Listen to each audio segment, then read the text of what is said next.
ಚಿಚುಕಾಗಿಯ chicken ಉಪ್ಪಿನಕಾಯಿ ವ್ಯಾಪಾರ. ಪಕ್ಷಿಗಳ ಊರಿನಲ್ಲಿ ಅದು ಜನವರಿ ತಿಂಗಳು. ಚಳಿ ತುಂಬಾನೇ ಹೆಚ್ಚಾಗಿತ್ತು. ಪಕ್ಷಿಗಳು ಹೊರಗಡೆ ಬರೋಕ್ಕೂ ಕೂಡ ತುಂಬಾನೇ ಯೋಚನೆ ಮಾಡ್ತಾ ಇದ್ದ ದಿನಗಳದು. ಆದ್ರೆ ಆ ಚಳಿಯಲ್ಲಿ ಏನಾದ್ರೂ ಬಿಸಿ ಬಿಸಿಯಾಗಿ ಸ್ಪೈಸಿಯಾಗಿ ತಿನ್ಬೇಕು ಅಂತ ಎಲ್ರಿಗೂ ಅನಿಸ್ತು. ಎಲ್ರಿಗೂ ಅನ್ಸೋದನ್ನೇ ಚಿಚುಕಾಗಿ ವ್ಯಾಪಾರವಾಗಿ ಬದಲಾಯಿಸ್ಬೇಕು ಅಂತ ಅಂದ್ಕೊಂಡ್ಲು. ಹೀಗಿರುವಾಗ ಒಂದಿನ ಬೆಳಿಗ್ಗೆ 10 ಗಂಟೆ ಚಿಚು ಹಾಗೂ ಚಿನ್ನು ಇಬ್ರು ಹೊರಗಡೆ ನಿಂತ್ಕೊಂಡಿದ್ರು. ಸ್ವಲ್ಪ ಬಿಸಿಲಲ್ಲಿ ಕೂತ್ಕೊಂಡು ಚಳಿಯಿಂದ ತಪ್ಪಿಸ್ಕೊಳ್ಳೋಣ ಅಂತ. ಚಿನ್ನು, ಈ ಚಳಿಗಾಲದಲ್ಲಿ ಎಲ್ರೂ ಹೆದರ್ಕೊಂಡು ಹೊರಗಡೆ ಬರೋದೇ ಇಲ್ಲ. ನಮ್ಮ ಬ್ಯೂಟಿ ಪಾರ್ಲರ್ ಬಿಸ್ನೆಸ್ಸು ನಡೀತಾನೇ ಇಲ್ಲ. ಅದಕ್ಕೆ ಈ ಚಳಿಕಾಲಕ್ಕೆ ತಕ್ಕಂಗೆ ಏನಾದರೂ ಬಿಸ್ನೆಸ್ನ ಶುರು ಮಾಡೋಣವಾ? ಮಾಡಮ್ಮ, ಆದ್ರೆ ಅದಕ್ಕಿಂತ ಮೊದಲು ನನಗೆ ಚಿಕನ್ ಉಪ್ಪಿನಕಾಯಿ ಮಾಡಿ ಕೊಡ್ತೀಯಾ? ಹಾಗಂತ ಚಿನ್ನು ಕೇಳಿದಾಗ ಚಿಚುಕಾಗಿಗೆ ಒಂದು ಐಡಿಯಾನೂ ಬಂತು. ಅರೆ, ಒಳ್ಳೆ ಐಡಿಯಾ ಕಣೋ. ಚಿಕನ್ ಉಪ್ಪಿನಕಾಯಿ ಈ ಚಳಿಯಲ್ಲಿ ಸಾಂಬಾರ್ ತಿನ್ನೋಕೋ ಇಲ್ಲ ಬೇಳೆ ತಿನ್ನೋಕೋ ಯಾರಿಗೂ ಇಷ್ಟ ಆಗಲ್ಲ. ಸ್ಪೈಸಿಯಾಗಿ ಏನಾದರೂ ತಿನ್ಬೇಕು ಅಂತ ಅನಿಸ್ತೆ ತಾನೆ. ನಾನು ಚಿಕನ್ ಉಪ್ಪಿನಕಾಯಿ ಮಾಡಿ ವ್ಯಾಪಾರ ಶುರು ಮಾಡ್ತೀನಿ. ಆವಾಗ ಕೈ ತುಂಬ ಹಣನೂ ಸಂಪಾದನೆ ಮಾಡ್ಬೋದು. ಆದರೆ ನಿನಗೆ ಅಡುಗೆ ಮಾಡೋಕೆ ಬರೋಲ್ವಲ್ಲಮ್ಮ? ಹಾಗೇನಿಲ್ಲ ಕಣೋ, ಚಿಕನ್ ಉಪ್ಪಿನಕಾಯಿ ಚೆನ್ನಾಗಿ ಮಾಡ್ತೀನಿ. ಖಾರ ತಿಂದರೆ ಕೋಲ್ಡ್ ಆಗಿರೋರ್ಗೂ ಕೂಡ ಕೋಲ್ಡ್ ಎಲ್ಲ ಹಾರೋಗುತ್ತೆ. ಅದರಲ್ಲೂ ಖಾರ ಜಾಸ್ತಿ ಇರಬೇಕು. ಉಪ್ಪಿನಕಾಯಿ ಅಂದರೆ ಖಾರ ಉಪ್ಪು ಜಾಸ್ತಿ ಇರಬೇಕು ತಾನೇ. ಅದನ್ನೇ ಮಾಡ್ತೀನಿ. ಇವಾಗಲೇ ಮಾರ್ಕೆಟ್ಗೆ ಹೋಗಿ ಖಾರವಾಗಿರುವ ಮೆಣಸನ್ನ ತಗೊಂಡು ಬರಬೇಕು ಕಣೋ. ಹಾಗಂತ ಹೇಳಿ ಚಿಚುಕಾಗಿ ಸಂತೆಗೆ ಹೋಗಿ ಖಾರವಾಗಿರುವ 2 ಮುಟ್ಟೆ ಮೆಣಸನ್ನ ತಗೊಂಡ್ ಬಂದ್ಲು. ಆದ್ರೆ ಚಿಕನ್ ಕಡಿಮೆನೇ ತಗೊಂಡ್ ಬಂದಿದ್ಲು. ಕೊನೆಗೆ ಚಿಚುಕಾಗೆ ಮನೆ ಹಿಂದ್ಗಡೆ ಹೋಗಿ ಅಡ್ಗೆ ಕೆಲಸ ಶುರು ಮಾಡಿದ್ಲು. ಒಲೆ ಕಚ್ಚಿ ಅದ್ರಲ್ಲಿ ದೊಡ್ಡ ಪಾತ್ರೆಯನ್ನು ಇಟ್ಟಿದ್ಲು. ಕಣ್ಣಿಗೆ ಕೂಲಿಂಗ್ ಗ್ಲಾಸ್ ಹಾಕೊಂಡು, ಕೈಗೆ ಗ್ಲೌಸ್ ಹಾಕೊಂಡು, ಮುಖಕ್ಕೆ ಮಾಸ್ಕ್ ಬೇರೆ 2-3 ಹಾಕೊಂಡಿದ್ಲು. ಯಾಕಂದ್ರೆ ಉಪ್ಪಿನಕಾಯಿ ಮಾಡುವಾಗ ಆ ಖಾರ ಅವಳ ಸ್ಕಿನ್ನನ್ನ ಹಾಳು ಮಾಡಬಾರ್ದು ಅನ್ನೋದಕ್ಕೋಸ್ಕರ. ಚಿಚುಕಾಗಿ ಅಡಿಗೆ ಶುರು ಮಾಡಿ ಮೊದಲು ಎಣ್ಣೆ ಹಾಕಿ ಅದರಲ್ಲಿ ಚಿಕನ್ ಹಾಕಬೇಕು. ಹಾಗಂತ ಅನ್ಕೊಂಡು ಚಿಕನ್ ಹಾಕೋದ್ಲು. ಇವಾಗ ಮೆಣಸಿನ ನುಡಿ ಮೇನ್ ಇಂಗ್ರೀಡಿಯೆಂಟ್ ಹಾಕಬೇಕು. ಹಾಗಂತ ಹೇಳಿ ಅವಳು ತಗೊಂಡ್ ಬಂದಿದ್ದ ಒಣಗಿದ ಮೆಣಸನ್ನ ಆಡಿಸಿ ಸುಮಾರು ಖಾರಕ್ಕೋಸ್ಕರ ಹಾಕೋದ್ಲು. ಅಷ್ಟೇ, ಹೊಗೆ ಬಂತು. ಆ ಹೊಗೆಯಲ್ಲಿ ಚಿನ್ನುಗೆ ಕೆಮ್ಮುನೂ ಬಂತು. ಅಮ್ಮ, ಇದೇನಮ್ಮ ಇದು? ಯಾಕಮ್ಮ ಇಷ್ಟು ಖಾರ ಹಾಕಿದೀಯಾ?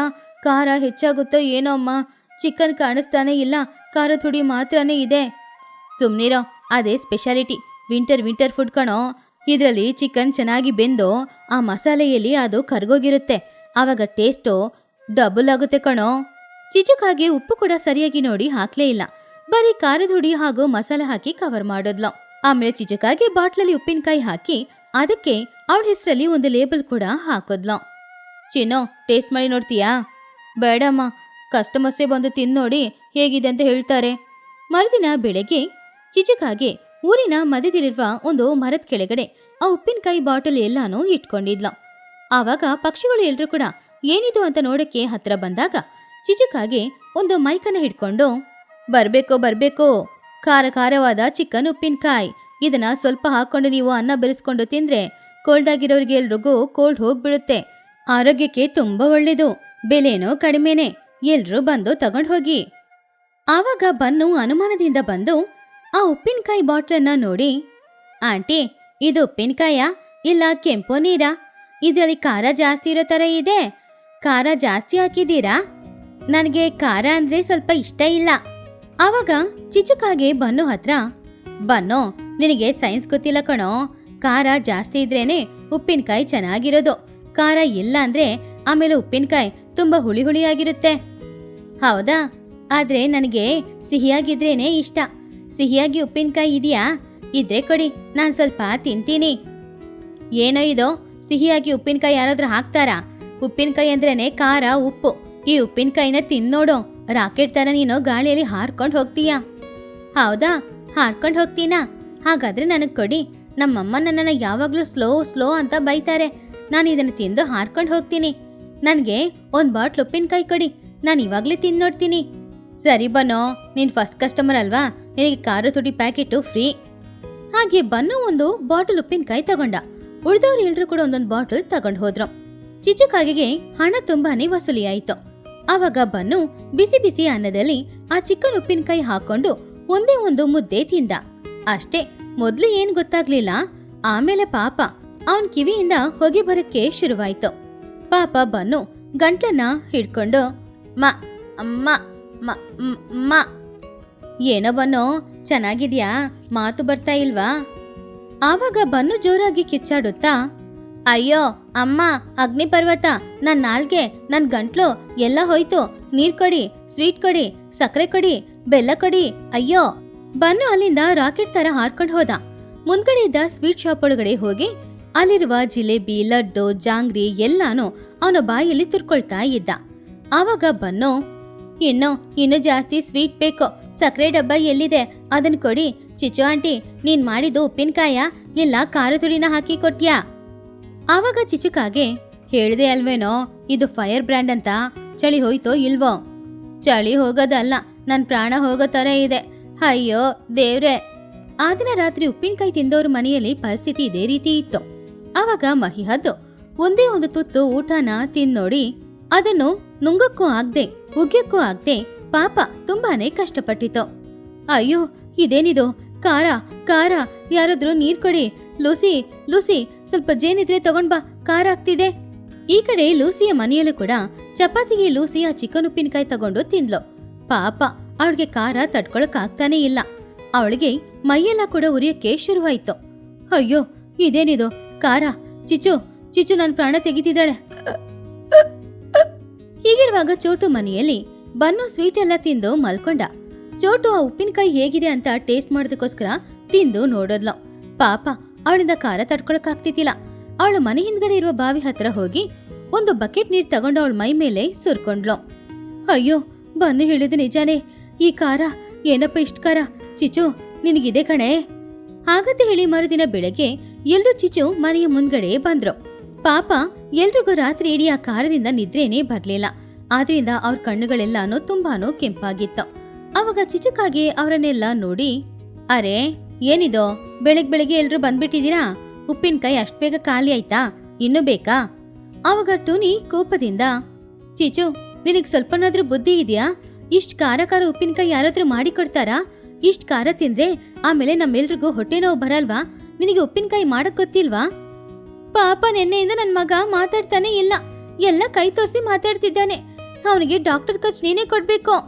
ಹಾ, ನನಗೆ ಅಲ್ಸರ್ ಬಂದ್ರೆ ಅದಕ್ಕೂ ನೀನೇ ಖರ್ಚು ಮಾಡ್ಬೇಕು. ಅವಾಗ ಚಿಚುಕಾಗೆ ಸ್ವಲ್ಪ, ಅಯ್ಯೋ ಎಲ್ರೂ ತಪ್ಪಾಗಿ ತಿಳ್ಕೊಂಡಿದೀರಾ. ಖಾರ ಆರೋಗ್ಯಕ್ಕೆ ತುಂಬಾ ಒಳ್ಳೇದು. ಖಾರ ತಿಂದ್ರೆ ಒಳಗಡೆ ಹುಣ್ಣೇನಾದ್ರಿದ್ರೆ ಅದು ಸರಿಯಾಗುತ್ತೆ. ಆವಾಗ ಎಲ್ರಿಗೂ ಕೋಪ ಬಂತು. ಆಂಟಿ ಸುಳ್ಳು ಹೇಳ್ಬೇಡಿ, ನಿಮ್ಮ ಉಪ್ಪಿನಕಾಯಿಯಲ್ಲಿ ಚಿಕನ್ ಪೀಸ್ ಎಲ್ಲಿದೆ? ಬರೀ ಅದ್ರಲ್ಲಿದ್ದ ಸಿಪ್ಪೆ ಮಾತ್ರ ಇದೆ, ಚಿಕನ್ನೇ ಇಲ್ಲ. ಚಿಕನ್ ಅದ್ರಲ್ಲಿ ಏನು ಮಲ್ಕೊಂಡಿದ್ಯಾ? ಹಾಗಲ್ಲ ಕಣೋ, ಚಿಕನ್ ಒಳ್ಳೆ ಬೆಂದು ಅದ್ರಲ್ಲಿ ಕರ್ಗೋಗಿದೆ, ಅದಕ್ಕೆ ನಿಮ್ ಕಣ್ಣಿಗೆ ಅದು ಕಾಣಿಸೋದಿಲ್ಲ. ಸಾಕು ನಿಲ್ಸು, ನೀನ್ ಮಾಡಿದ ಉಪ್ಪಿನಕಾಯಿ ಹೇಗಿದೆ ಅಂತ ನೀನೇ ತಿನ್ನೋಡು, ಆವಾಗ ಗೊತ್ತಾಗುತ್ತೆ. ಹಾ ಹೌದು, ನೀನ್ ತಿನ್ನು, ಬೇಗ ತಿನ್ನು. ಆವಾಗ ಚಿಚು ಹೆದರ್ಕೊಂಡೆ, ನಾನಾ ಇಲ್ಲ ಇವತ್ತು ಶನಿವಾರ ಅಲ್ವಾ, ನಾನು ತಿನ್ಬಾರ್ದು. ಇವತ್ತು ಶನಿವಾರ ಅಲ್ಲ ಭಾನುವಾರ, ಮರ್ಯಾದೆಯಾಗಿ ತಿಂತೀಯೋ ಇಲ್ವೋ? ಆವಾಗ ಬನ್ನುಗಿಳಿ ಬಲವಂತ ಮಾಡಿ ಒಂದು ಸ್ಪೂನ್ ಉಪ್ಪಿನಕಾಯಿನ ಚಿಚುಕಾಗೆ ಬಾಯಲ್ಲಿ ಹಾಕ್ತಾ. ಅಷ್ಟೇ, ಚಿಚುವಿಂದ ಅದನ್ನ ನುಂಗಕ್ಕೂ ಆಗ್ಲಿಲ್ಲ, ಉಗ್ಯಕ್ಕೂ ಆಗ್ಲಿಲ್ಲ. ಅವಳು ಏನ್ ಮಾಡುದು ಅಂತ ಗೊತ್ತಿಲ್ದೆ ಜೋರಾಗಿ ಕಿಚ್ಚಾಡದ್ಲು. ಅಯ್ಯೋ ಖಾರ ಖಾರ, ಅಯ್ಯೋ ಚಿನ್ನು ಕುಡಿಯಕ್ ನೀರ್ ತಗೊಂಡ್ ಬರೋ, ಖಾರ ತಡ್ಕೊಳಕ್ ಆಗ್ತಾ ಇಲ್ಲ. ಹಾಗೆ ಚಿಚುಕಾಗೆ ಹುಚ್ಚಿ ತರ ಕಿಚ್ಚಾಡ್ಕೊಂಡು ಅವಳ ಮನೆಯೊಳಗಡೆ ಹೋಗಿ ಫ್ರಿಜ್ಜಲ್ಲಿ ಇರುವ ಐಸ್ ವಾಟರ್ನ ತೆಗ್ದು ಕುಡಿದ್ಲು. ಆವಾಗ ಅವಳಿಗೆ ಅರ್ಥ ಆಯ್ತು. ಚಿಚು ಆಂಟಿ, ಇದನ್ನೇ ಕರ್ಮ ಅಂತಾರೆ. ನಿಮ್ ಉಪ್ಪಿನಕಾಯಿ ನಿಮ್ಗೆ ಕಷ್ಟ ಆಯ್ತು ಅಲ್ವಾ? ಚಿಚುಕಾಗಿಯ ಖಾರ ಕಡಿಮೆಯಾಗಿ ಮಾಮೂಲಿ ಸ್ಥಿತಿಗೆ ಬರಕ್ಕೆ 2 ದಿನ ಆಯ್ತು. ಆಮೇಲೆ ಚಿಚು ಅವಳು ಮಾಡಿದ ಉಪ್ಪಿನಕಾಯಿನೆಲ್ಲ ಒಂದು ಜಾಗದಲ್ಲಿ ಹಳ್ಳ ತೋಡಿ ಅದ್ರೊಳಗಡೆ ಉಪ್ಪಿನಕಾಯಿಗಳನ್ನ ಹೂತಾಕದ್ಲು. ಅಯ್ಯೋ ಈ ಫುಡ್ ಬಿಸ್ನೆಸ್ ನನಗ್ ಬೇಡ, ಕಸ್ಟಮರ್ಸ್ನ ನಾನೇ ಸಾಯಿಸ್ಬಿಡ್ತೀನೋ ಏನೋ. ಆಂಟಿ ನೀವು ಐಸ್ ಕ್ರೀಮ್ ಬಿಸ್ನೆಸ್ ಸ್ಟಾರ್ಟ್ ಮಾಡಿ, ಐಸ್ ಕ್ರೀಮ್ ತಿಂದು ಕೋಲ್ಡ್ ಆದ್ರೂ ಪರವಾಗಿಲ್ಲ, ಅವಾಗ ನಾವು ಸಿರಪ್ ಕುಡ್ಕೊಳ್ತೀವಿ. ಹಾಗಂತ ಬನ್ನು ಹೇಳಿದಾಗ ಅದನ್ನು ಕೇಳಿ ಅಲ್ಲಿದ್ದವರು ಎಲ್ರು ಕೂಡ ಜೋರಾಗಿ ನಗಾಡ್ತಾ ಇದ್ರು.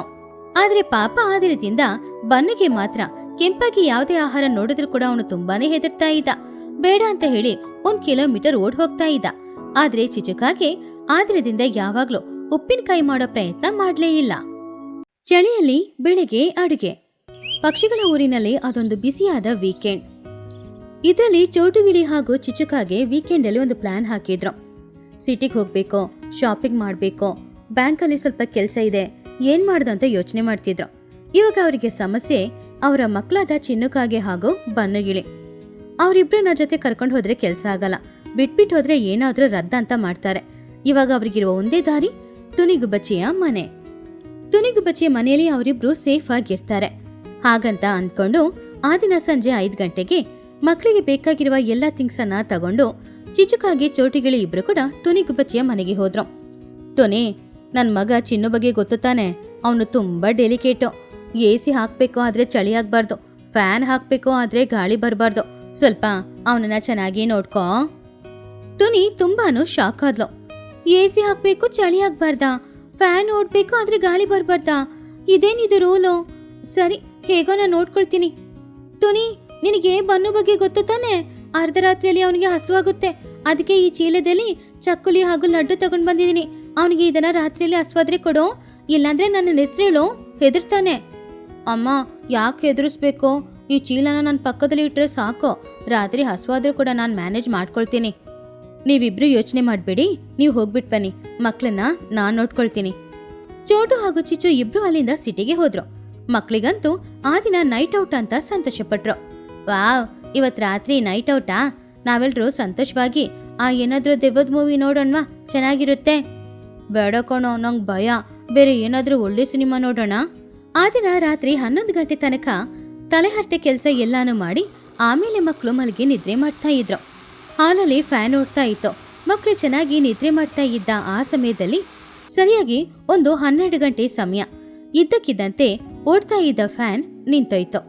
ಮನೆಯೆಲ್ಲ ತುಂಬಾನು ಕತ್ಲಾಯ್ತು. ಅವಾಗ ಬುಜ್ಜಿ ನಿದ್ರೆಯಲ್ಲೇ, ಅಮ್ಮ, ಯಾಕೆ ಫ್ಯಾನ್ ಆಫ್ ಮಾಡ್ದೆ? ಫ್ಯಾನ್ ಹಾಕಮ್ಮ. ಆವಾಗ ಪಕ್ಕದ ರೂಮಲ್ಲಿ ಇದ್ದ ಟೋನಿ, ಫ್ಯಾನ್ ಆನ್ ಆಫ್ ಮಾಡಿಲ್ಲ, ಪವರ್ ಕಟ್ ಅಲ್ವಾ, ಅದಕ್ಕೆ. ಸರಿ ಸರಿ, ಮಲ್ಗಿ, ಸ್ವಲ್ಪ ತಲೆ ಬಂದ್ಬಿಡುತ್ತೆ. ಆದ್ರೆ ಪವರ್ ಬರ್ಲಿಲ್ಲ. ಅದಕ್ಕೆ ಬದಲಾಗಿ ಪವರ್ಫುಲ್ ಆದ ಒಂದು ಸೈನ್ಯ ಅಲ್ಲಿಗೆ ಬಂತು. ಅದೇ ಸೊಳ್ಳೆ ಸೈನ್ಯ. ಸೊಳ್ಳೆಗಳು ಬನ್ನುಗಿಳಿಯ ಸುತ್ತಮುತ್ತ ಸೌಂಡ್ ಮಾಡ್ತಾ ಇದ್ದಾಗ, ಏನೋ ಸೌಂಡ್ ಅದು, ಫ್ಲೈಟ್ ಲ್ಯಾಂಡ್ ಆಗ್ತಾ ಇದೆಯಾ? ಸೌಂಡ್ ತುಂಬಾ ಡಿಫ್ರೆಂಟ್ ಆಗಿದೆ.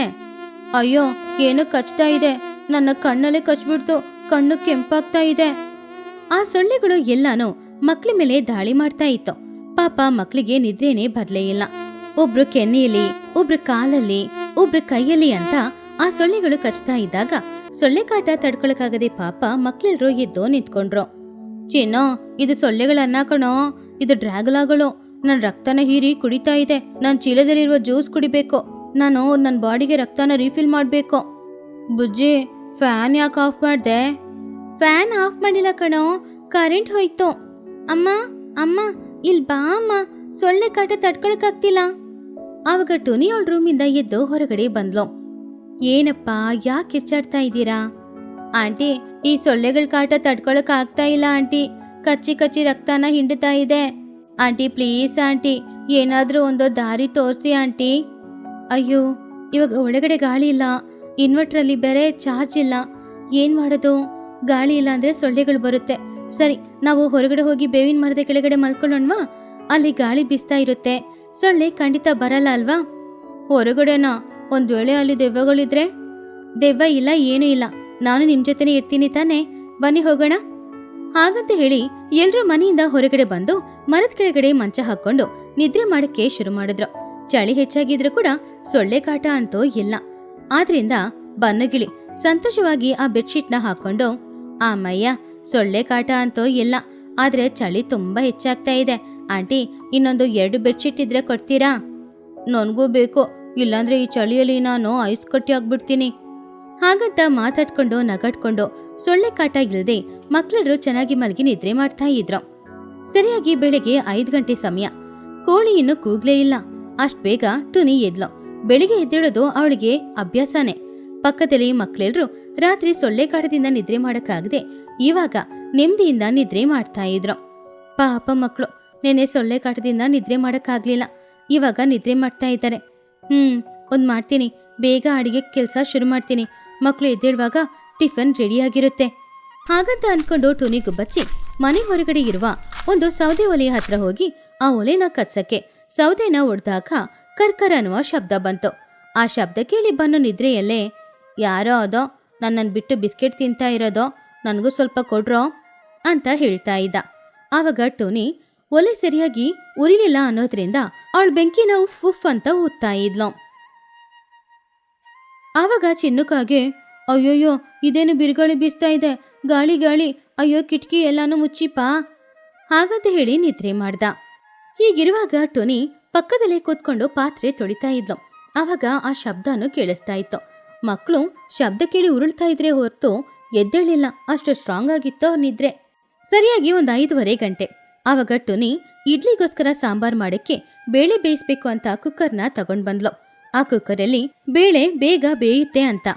ಬೇಗ ಬೇಳೆ ಬೆಂದ್ರೆ ಸಾಂಬಾರ್ ಮಾಡ್ಬೋದು, ಮಕ್ಕಳು ಎದ್ದೇಳುವಾಗ ಟಿಫಿನ್ ರೆಡಿಯಾಗಿರುತ್ತೆ ಹಾಗಂತ ಹೇಳಿ ಟೊನಿ ಆ ಕುಕ್ಕರಲ್ಲಿ ಟೊಮೆಟೊ, ಈರುಳ್ಳಿ, ಬೇಳೆ ಎಲ್ಲನೂ ಹಾಕಿ ಸ್ಟವ್ ಅಲ್ಲಿ ಇಟ್ಲು. ಒಲೆ ಚೆನ್ನಾಗಿ ಉರಿತಾ ಇತ್ತು. ಸ್ವಲ್ಪ ಸಮಯದಲ್ಲಿ ವಿಸಿಲ್ ಬರುವ ಸಮಯ. ಆವಾಗ ಆ ಕುಕ್ಕರಿಂದ ಪಟ್ ಅಂತ ಒಂದು ವಿಸಿಲ್ ಬಂತು. ಆ ಶಬ್ದಕ್ಕೆ ನಿದ್ರೆ ಮಾಡ್ತಾ ಇದ್ದ ಬನ್ನುಗಿಳಿಗೆ ಏನೋ ಭೂಕಂಪ ಬಂದ ಹಾಗೆ ಅವನಿಗೆ ಅನಿಸ್ತು. ಸ್ವಲ್ಪ ಸಮಯದ ನಂತರ ಪುನಃ ಜೋರಾಗಿ ವಿಸಿಲ್ ಶಬ್ದ ಉಶ್ ಅಂತ ಬಂದಾಗ ಮಕ್ಕಳು ಎಲ್ರಿಗೂ ಕೂಡ ನಿದ್ರೆ ಹಾಳಾಗ್ತಾ ಇತ್ತು. ಆ ವಿಸಿಲ್ ಶಬ್ದ ಚಳಿಗಾಲದಲ್ಲಿ ನಿಶಬ್ದವಾಗಿರುವ ಆ ಊರಿನಲ್ಲಿ ಎಲ್ಲ ಕಡೆನೂ ಕೇಳಿಸ್ತಾ ಇತ್ತು. ಆ ಶಬ್ದಕ್ಕೆ ಮಂಚದಲ್ಲಿ ಮಲ್ಕೊಂಡಿದ್ದ ಮಕ್ಕಳು ಎಲ್ರು ಕೂಡ ಹೆದರ್ಕೊಂಡು ಉರುಳ್ಕೊಂಡು ಕೆಳಗಡೆ ಬಂದು ಬಿದ್ರು. ಆವಾಗ ಮಕ್ಕಳು ಹೆದ್ರಿ, ಅಯ್ಯೋ ಇದೇನಿದು, ಸುನಾಮಿ ಬಂತ ಇಲ್ಲ ಬಾಂಬ್ ಏನಾದ್ರೂ ಸಿಡೀತಾ, ಏನಿದು ಶಬ್ದ, ಭಯ ಆಗ್ತಾ ಇದೆ. ಬನ್ನೋ ಸುನಾಮಿ ಎಲ್ಲ ಕಣೋ, ಭೂಕಂಪ, ಅಯ್ಯಯ್ಯೋ ದಯವಿಟ್ಟು ಎಲ್ರು ನಮ್ಮನ್ನ ಕಾಪಾಡಿ. ಅರೆ ಅದು ಭೂಕಂಪ ಇಲ್ಲ, ಸುನಾಮಿ ಇಲ್ಲ, ವಿಸುಲು, ಕುಕ್ಕರ್ ವಿಸುಲ್ ಶಬ್ದ ಕಣ್ರೋ. ಆವಾಗ ಮಕ್ಕಳು ಎಲ್ರು ಕೂಡ ಟುನಿನ ನೋಡಿ, ಅಯ್ಯೋ ಆಂಟಿ ಕುಕ್ಕರ್ ವಿಸಲ, ಈ ಸಮಯದಲ್ಲಿ ಅಡುಗೆನಾ, ಯಾಕಂಟಿ ನಮ್ಮ ಪ್ರಾಣ ತೆಗಿಬೇಕು ಅಂತ ನೀವು ಡಿಸೈಡ್ ಮಾಡಿದ್ರಾ? ಇಲ್ಲ ಕಣೋ, ನಿಮಗೋಸ್ಕರ ಟಿಫನ್ ಮಾಡ್ತಾ ಇದ್ದೀನಿ, ಇನ್ನು ಒಂದು ವಿಸ್ಲೆ ಬೇಳೆ ಬೆಂದೋಗುತ್ತೆ. ಬೇಳೆ ಬೇಯುತ್ತೋ ಇಲ್ವೋ, ನಮ್ಮ ಪ್ರಾಣ ಹೋಗುತ್ತೆ ಅಂತ ಅನ್ನಿಸ್ತಾ ಇದೆ. ಸರಿ, ನನ್ನ ಕಣ್ಣಲ್ಲಿ ನಿದ್ರೆ ಇದೆ, ನಾನು ಪುನಃ ಸ್ವಲ್ಪ ಮಲ್ಕೊಳ್ತೀನಿ ಹಾಗಂತ ಹೇಳಿ ಮಕ್ಕಳೆಲ್ಲರೂ ಪುನಃ ಮಂಚ ಹತ್ತಿ ಮಲ್ಕೊಂಡು ನಿದ್ರೆ ಮಾಡೋಕ್ಕೆ ಶುರು ಮಾಡಿದ್ರು. ಆದರೆ ಟುನಿ ಹೇಳಿದ್ದು ಸುಳ್ಳು. ಇನ್ನು ಒಂದು ವಿಸ್ಲಲ್ಲ, 5 ವಿಸಲ್ ಬರಬೇಕು, ಆವಾಗಲೇ ಬೇಳೆ ಚೆನ್ನಾಗಿ ಬೆಂದು ಸಾಂಬಾರು ಕೂಡ ಚೆನ್ನಾಗಿರುತ್ತೆ. ಆದರೆ ಈ ವಿಷಯ ಪಾಪ ಮಕ್ಕಳಿಗೆ ಗೊತ್ತಿರಲಿಲ್ಲ.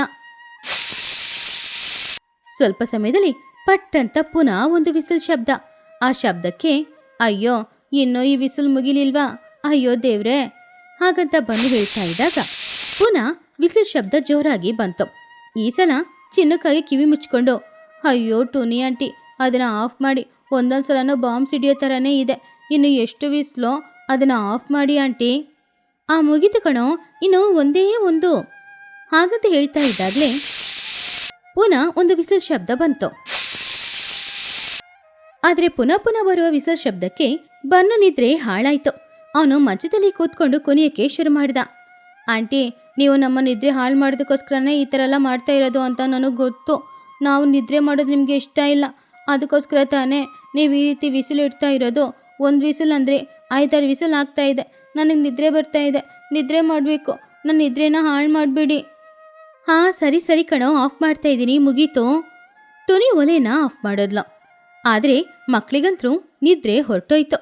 ಆದ್ರಿಂದ ಬುಜ್ಜಿ ಗುಬ್ಬಚ್ಚಿ ಎದ್ದು ಕೂತ್ಕೊಂಡು ಅವ್ರ ಫ್ರೆಂಡ್ಸ್ ಹತ್ರ, ಬನ್ರೋ ಇನ್ನು ಎಲ್ಲಿ ನಿದ್ರೆ ಮಾಡೋದು, ಗಂಟೆ 6 ಆಯ್ತಲ್ವಾ, ಸ್ನಾನ ಮಾಡಿ ಸ್ಕೂಲಿಗೆ ಹೊರಡೋಣ. ಏನೋ ಸ್ಕೂಲ್ಗ? ನಾನು ಬರಲ್ಲ, ಈ ಶಬ್ದದಲ್ಲಿ ನನಗೆ ಕಿವಿ ನೋವಾಗ್ತಾ ಇದೆ, ನಾನು ಸ್ಕೂಲಲ್ಲಿ ಏನು ಕೇಳಿಸ್ಕೊಳಕ್ಕಾಗಲ್ಲ. ನಾನು ಕೂಡ ಬರಲ್ಲ, ನನಗೂ ನಿದ್ರೆ ಬರ್ತಾ ಇದೆ, ಚೆನ್ನಾಗಿ ನಿದ್ರೆ ಮಾಡ್ತೀನಿ. ಹಾಗೆ ಮಕ್ಕಳು ಮಾತಾಡ್ತಾ ಇದ್ದಾಗಲೇ ಬಿಸಿ ಬಿಸಿಯಾದ ಇಡ್ಲಿ ಹಾಗೂ ಸಾಂಬಾರ್ನ ಟುನಿ ತಗೊಂಡು ಹೊರಗಡೆ ಇಟ್ಲು. ಅದರ ಪರಿಮಳ ನೋಡಿದಾಗ ಬನ್ನು ಸಂತೋಷದಿಂದ, ಆಹಾ ಬಿಸಿ ಬಿಸಿ ಇಡ್ಲಿನ ಆಂಟಿ, ಪಕ್ಕದಲ್ಲಿ ಯಾರೋ ನನ್ನ ನಿದ್ರೆನ ಹಾಳು ಮಾಡ್ದ ಆ ಬೇಳೆ ತಾನೆ, ಪರವಾಗಿಲ್ವೇ ಬೇಳೆ ಸಾರನ್ನ ನೀವು ಇಷ್ಟು ಚೆನ್ನಾಗಿ ಮಾಡ್ತೀರಾ ಆಂಟಿ? ಹೌದು ಚೆನ್ನಾಗಿ ಮಾಡಿದ್ದೀನಿ, ನಿಮಗೋಸ್ಕರನೇ. ಬೇಗ ಎದ್ದು ಹೋಗಿ ಸ್ನಾನ ಮಾಡಿ ಬನ್ನಿ, ನಾನು ಇಡ್ಲಿ ಕೊಡ್ತೀನಿ, ತಿಂದ್ಬಿಟ್ಟು ಬ್ಯಾಗ್ ಹಾಕೊಂಡು ಎಲ್ರೂ ಸ್ಕೂಲಿಗೆ ಹೊರಡಿ.